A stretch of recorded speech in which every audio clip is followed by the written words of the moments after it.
What is going on, folk? It's NimbleThor here, and welcome to my mobile gaming quest, where today we are checking out Rangers of Oblivion. Look at this high quality character here, guys. It looks amazing. So, Rangers of Oblivion is essentially a Monster Hunter game for mobile, Android, and iOS. It's out already. The download links can be found in the description box down below, and it has really high quality graphics. It has an open world that we can roam exactly as we want. All these other players here are actual other players, all these other characters, and that's amazing. So it's an MMORPG, Monster Hunter-like game. And by the way, for those of you guys who really care about character customization, this game has a very in-depth character customization screen where you can customize everything from the hair color to the different features of the face. There's really a lot to go into, and I think you guys are gonna really like that. But now, how about we just get to what everyone has been waiting for anyway?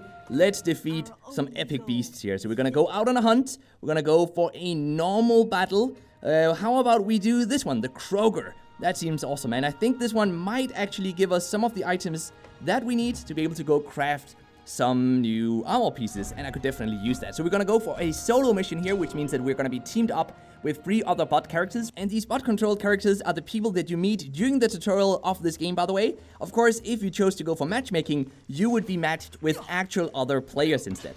Now, I'm playing as an archer here, but really there is no classes in this game. You can switch between any weapon you want to. As long as you've crafted a high level enough weapon, you can definitely use that. I mean, you can always use the weapon, right? But later on, you will want a weapon of equal strength. So, for example, if I have a bow that's pretty good, but I switch to a sword and I don't have a good sword, I would, of course, have trouble defeating these monsters here. But so far, we're doing pretty good, and I'm playing as the archer. But as you guys can see, we do have other weapons here in our inventory, such as, for example, the twin blades. We have a recruiter's lance, and we have a recruiter's greatsword up here. And all of these weapons have their own set of abilities, of course. So with the archer here, we have sort of a charged attack. We have a attack that can deal damage to multiple enemies at once. And then we have this special ability, which also can hit multiple enemies at a time, and it deals a lot of damage. So those are the skills you will have as an archer. Then there's also a soul system in the game where we choose to equip a certain type of soul, and that soul will give us extra abilities, such as, for example, the ability to freeze time, and that is freaking awesome. I'm gonna show you guys that once we get to the boss. And you guys can see in the top right corner of the screen that we are slowly getting closer and closer to that boss that we have to defeat. It's the one highlighted in red on the map. So we just have to defeat these lions here, or these lion-like enemies. I'm not sure exactly what they are. And then maybe they're gonna give us some of the crafting materials we need. Nope, no drop from that one. We can also choose to collect some of these ores while we're here anyway. I'm just gonna do that real quick.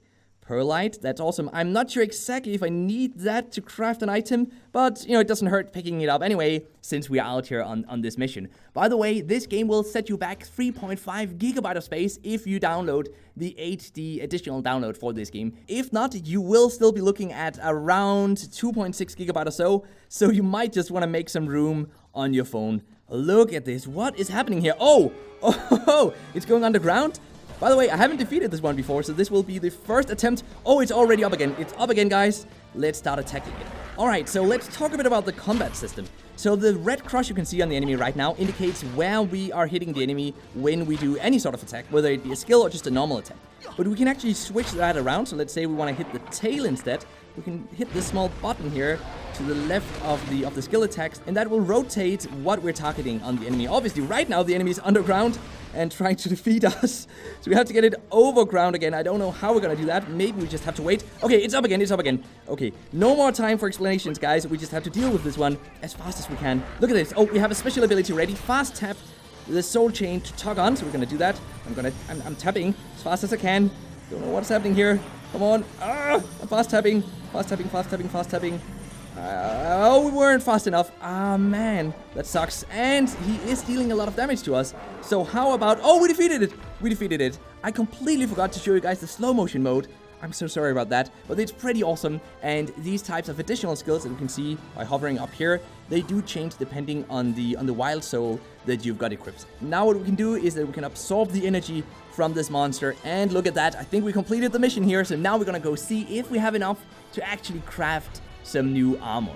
The combat in this game, I gotta admit, guys, it's really, really awesome. I love the classless combat system. I love the power behind each weapon. I love the voiceovers, by the way. The voiceovers in this game, that's something we should talk about. They are really high quality. I did not see that one coming, because honestly, most mobile games don't really have a very nice voiceover, and especially not a very nice English voiceover. But this game does, and I've just been really enjoying that. When I played this game this morning, I sat there just listening with the audio cranked all the way up, just so I could hear the conversations, especially during the tutorial of the game. So let's go forge here at Brock and see if we can forge a new armor piece. I have a feeling we might still be missing some... No, hey, we can actually do that. Okay, so which armor set do we want to get some more pieces for? We're gonna go for the Kroger set or the Raiden set. What is it we need? I think we need boots. Okay, so let's craft some boots. Doesn't really matter which set we go for, I think.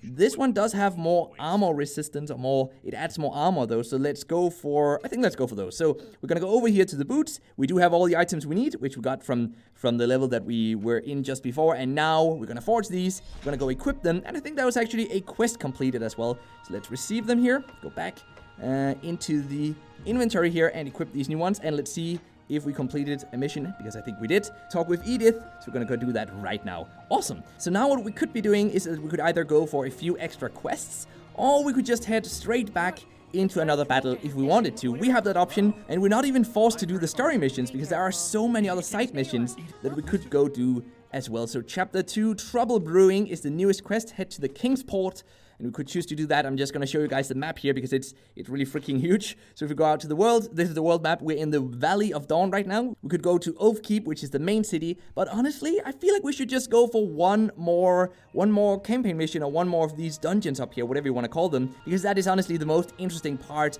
of this game. So I want to show you guys the slow-mo effect before we end off this video.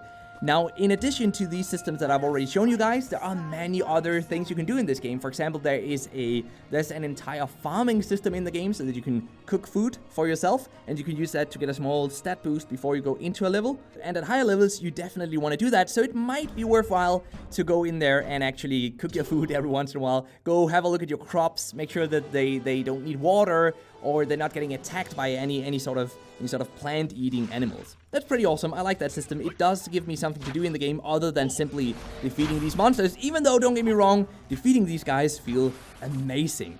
Alright, so let's have a look at where the boss is. It's over there, so I think it's easier just to go this route this time around. And I'm just gonna skip the normal monsters. I know that we should definitely defeat them, because then, you know, we get crafting materials, and we do need better weapons and better armor all the time. But for now, of course, we only went into this to show you guys the awesome slow-mo effect of this wild soul that we've got equipped. So let's run over here, and I think we should be meeting the boss right over here. Oh, there it is. There it is. Surprise attack once again. So let's use the slow-mo effect this time, guys. Look at this. Look at... Wait, why didn't we use...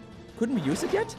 Oh, there it is. Time frozen. Look at that. Does that not look awesome? And of course, this was only one of the wild souls. There are many other wild souls, and they each have unique abilities, just like the fact that we could freeze time. I just found freezing time to probably be the most badass skill ability I've ever seen. I mean, who hasn't dreamt about being able to stop time completely? I know I have. So if I had to come with an educated guess, by now you guys are probably asking yourself, okay, NimbleThor, that sounds pretty cool. The game looks freaking amazing, but how does it monetize?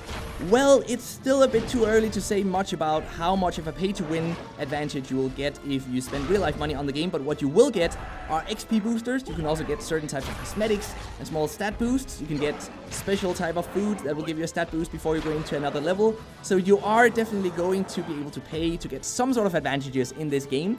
But so far, I haven't really seen anything that made it extremely pay-to-win, and I was very pleasantly surprised to see that. But as I said, it's still a bit too early to say too much about it. We'll just have to wait maybe a few months for people to actually get to the end game, and then we can start discussing that type of thing. For now, though, download links in the description box down below. I hope you enjoyed it, and now it's time for the mobile gaming news of the day. And the news I found for you guys today is that although the mobile gaming industry, of course, continues to grow rapidly year after year, some have argued, rightfully so I think, that the growth is mostly caused by the fact that some regions of the world are still only just getting their first smartphone.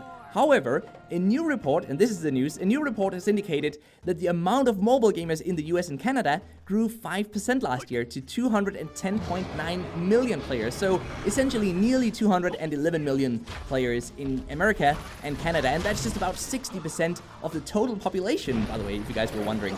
So probably by the end of 2019, we might be able to expect 65% of Americans and Canadians to play play mobile games, that would be pretty awesome. I know for a fact that most of my friends actually do not play mobile games at all. So here in Denmark, there's definitely still room for the mobile gaming industry to continue growing. But how about your friends and family? Do let me know in the comment section down below. And until next time, just keep gaming, stay awesome, and I'll see you guys around.